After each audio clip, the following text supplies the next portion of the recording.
Alright, this is Ubaid on behalf of V Electronics, and in this video we're going to be talking about markups and markdowns. Okay, so when it comes to markups, let me write this down over here. This is markups.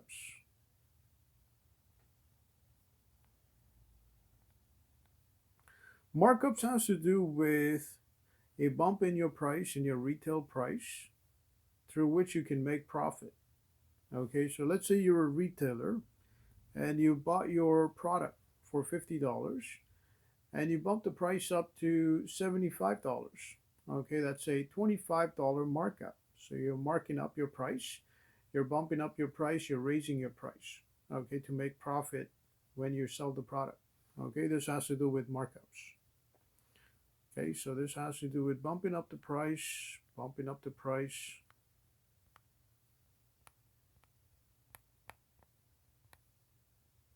bumping the price up.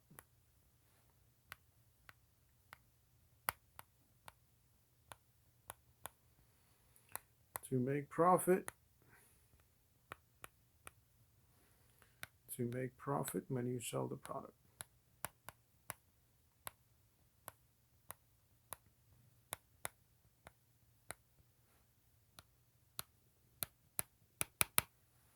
So this is markups. All right. Now, there is a difference between the original markup and the maintained markup. Okay, so when we talk about original markup, okay, this is your initial markup. Okay, so your initial markup,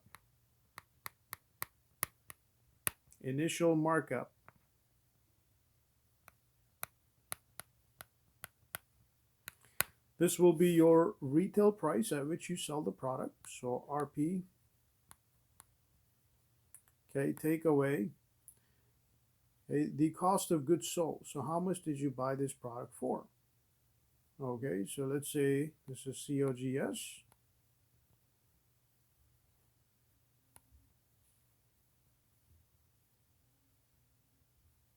Okay, so COGS, which is cost of goods sold, divide by, okay, your cost of goods sold. So COGS again.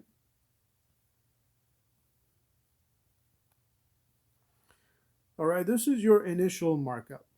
Now, apart from your initial markup, okay, you also have something called maintained markup.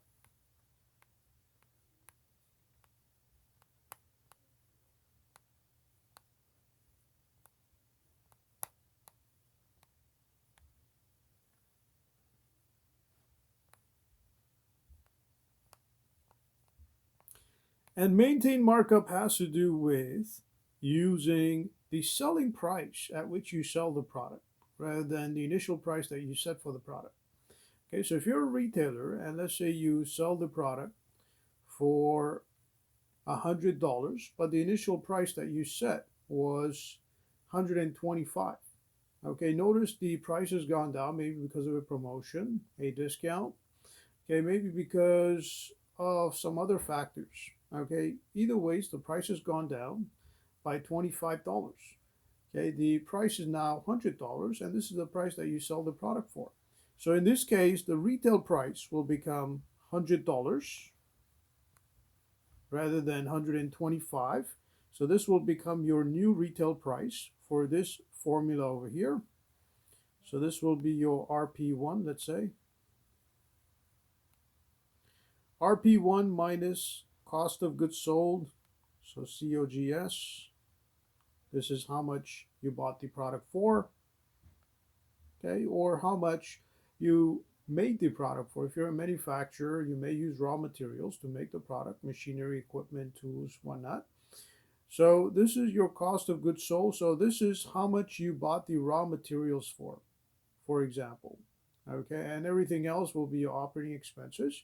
For this example, we're just concerned about cost of goods sold, which is cost of your raw materials.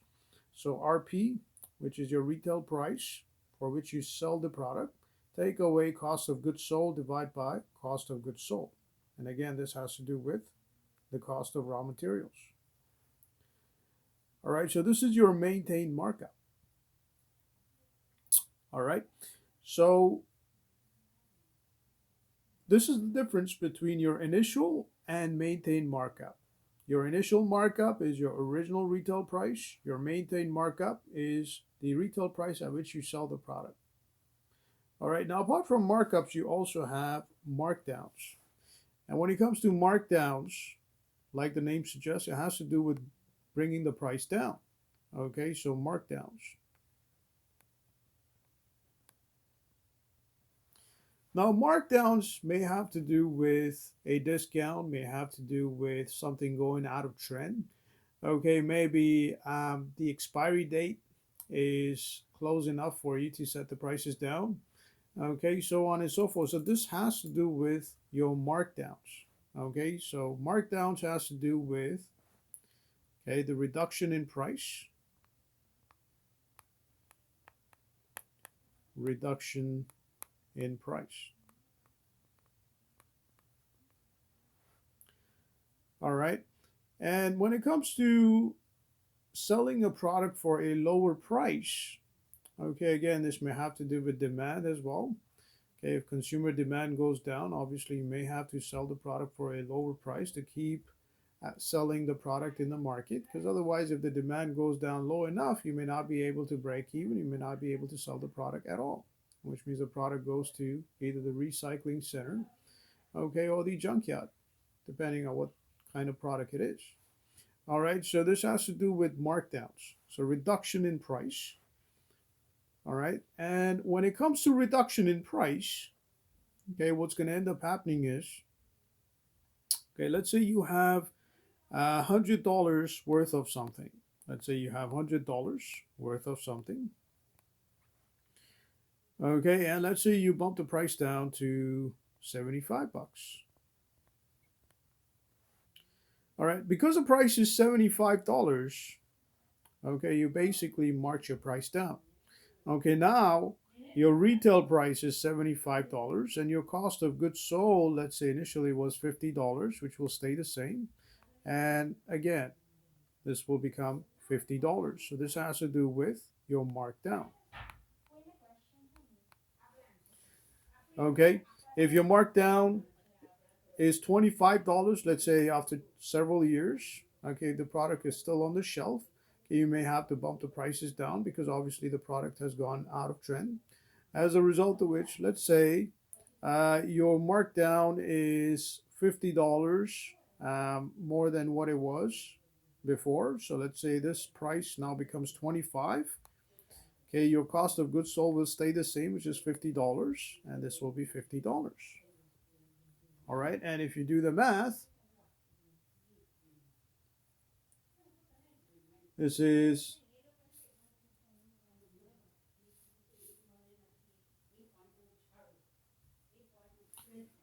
okay, negative 0.5.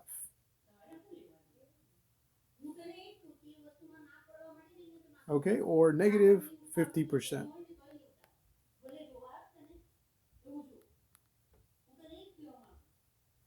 Okay, so basically you bump the prices down, you brought the prices down by 50%, hence your markdown is 50%. Okay, so that would be it when it comes to this video. On behalf of V Electronics, this is Ubaid. Have yourself a great day.